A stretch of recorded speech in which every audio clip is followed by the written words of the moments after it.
Il est 8h44. Nicolas Canteloup.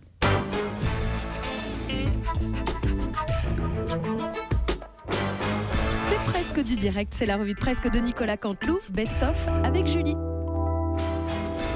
C'est parti pour les titres. Donc l'OM est à vendre, mais nous n'avons aucune idée du prix.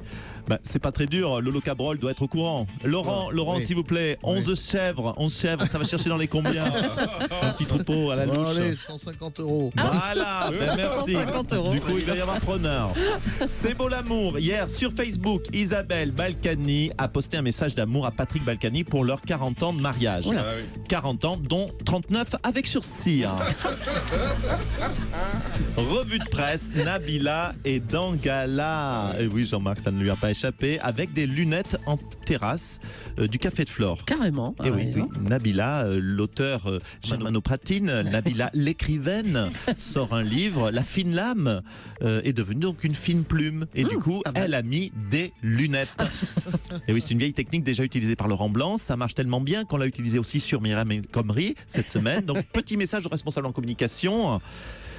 Les lunettes, ça fait intelligent, mais ça n'a jamais rendu intelligent. Je vous rappelle que notre ami Raphaël Enthoven, il n'a pas de lunettes et pourtant, c'est pas la moitié d'un con.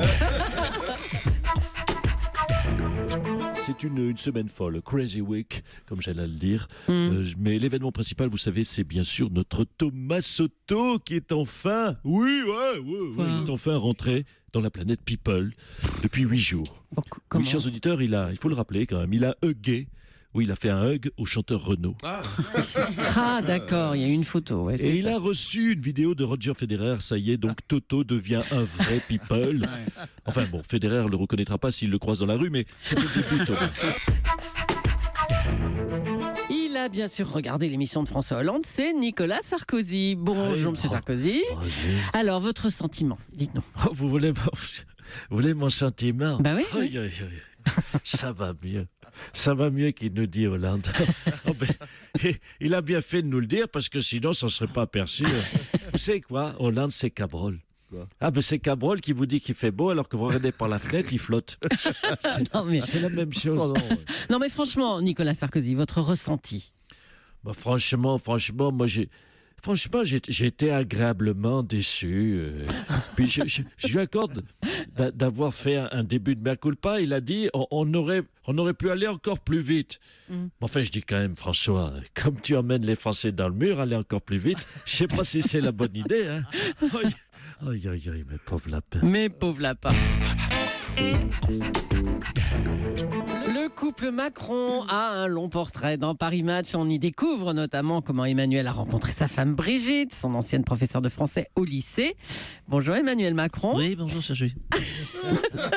Alors vous venez de confier que en fait c'était une maladresse. Tout à fait.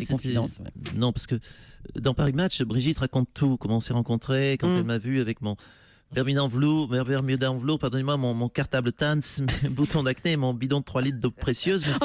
Donc elle n'a pas succombé tout de suite à mon charme. Ah, ça a démarré mal alors. Hein. Oui, puis bon, ensuite j'ai percé mes comédons, j'ai mis une cravate. J'ai récité par cœur le Corbeau et le Renard et là c'est vrai qu'elle a craqué. Elle m'a mis un 18 et c'était le début d'une grande, je dois le confier, une grande histoire d'amour. Bravo. Alors on apprend aussi c'est une bêtise, je ne le referai plus. On apprend aussi que votre chien s'appelle Figaro. Oui, c'est parce qu'avec moi, il se comporte comme un journaliste du Figaro. C'est pour ça que j'appelle Figaro. Il est docile, serviable, il me fait la fête, il me lèche partout. Le coquin. Arrête. Figaro, viens mon chien, Figaro. J'en ai un autre. Medef. Venez les enfants. C'est mon canichina, Medef. Allez, tous les chiens, venez. Figaro. Medef, BFM. Venez voir papa. Dites donc, vous aimez les animaux de temps en temps, ça fait du bien. Vous aimez drôlement les animaux, on dirait. Vous avez plusieurs chiens. Oui, j'ai même adopté un couple socialiste. Vous savez, il y en a presque plus. J'espère qu'ils arriveront à se reproduire en captivité. Europe 1, c'est presque du direct. Nicolas Canteloup. Le mouvement En Marche d'Emmanuel Macron, justement, semble séduire l'opinion, notamment pour son envie d'être au-dessus des partis et d'être ni de droite ni de gauche. Bonjour à toute votre rédaction. Écoutez, permettez-moi de ricaner. Monsieur Bayrou. Parce qu'être ni de droite ni de gauche, que je sache, c'est mon idée. Alors, je le dis solennellement, Emmanuel Macron est un bel enfant. C'est un bel enfant. Mais attendez, François Bayrou, vous allez quand même pas le traiter d'enfoiré. C'est un bel enfant du centrisme. Le centre, donc, redevient quelque part populaire. J'aurais simplement aimé que M. Macron m'associe à cette démarche. Alors, je l'invite à se faire à aller se faire Non, attendez, non. Enfin, il aille se faire Monsieur Bayrou, enfin, il aille arrêtez. se faire encourager par d'autres que moi. Pour le soutenir et le porter en haut. On a eu très peur. Raymond Domenech et Dany Cohn-Bendit, dis donc. Alors comme ça, Karim Benzema n'ira pas à l'Euro. Votre sentiment à tous les deux, Raymond pour commencer peut-être. Mais je pense que c'est la faute de Karim avant tout. Il a mal préparé son coup. Il n'avait pas de sextape ni de Deschamps ni de Noël Le Graët. Du coup, il n'a pas pu le faire chanter. Pas de pression, donc pas de sélection. Ça joue à rien, un Euro. Et vous alors, Dany Cohn-Bendit, votre regard sur la non-sélection de Benzema? Écoute Thomas, bonjour Thomas. Bonjour, Moi Dany. je pense qu'il faudrait faire une primaire du foot, tu vois. Tous les joueurs derrière un pupitre, on leur pose des questions. Bien sûr avant, on leur met des lunettes. Mais c'est pas possible. Pourquoi? Tu crois qu'une primaire à gauche c'est possible, toi?